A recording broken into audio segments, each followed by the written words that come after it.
శారీ అండి. ఇంక ఇది మ్యారేజ్ సీజన్ కనుక ఒకసారి చూడండి ఎంత కలర్ఫుల్ గా ఉందో. పింక్ కలర్ వచ్చింది, ఎల్లో కలర్ కాంబినేషన్ చాలా బాగుందండి. ఎల్లోకి పింక్, ఎల్లో కూడా మంచి నిండుగా ఉంది.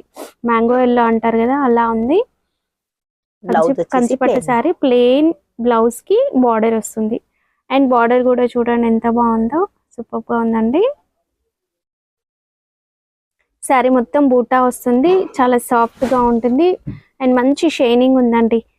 పట్టు శారీస్ లో ఖచ్చితంగా ఎల్లో అయితే ఉంటుంది కదా, అందులో ఇలాంటి కలర్ అయితే చాలా బాగుంటుంది. కలర్స్, ఇందులో కలర్స్ కూడా అవైలబుల్ గా ఉన్నాయి. సేమ్ ఫ్యాబ్రిక్ లో కలర్ ని బట్టి డిజైన్ చేంజ్ అవుతూ ఉందండి. Red and green colour, coffee blue and violet border కూడా వచ్చేసిందండి లైట్ బ్లూ కి.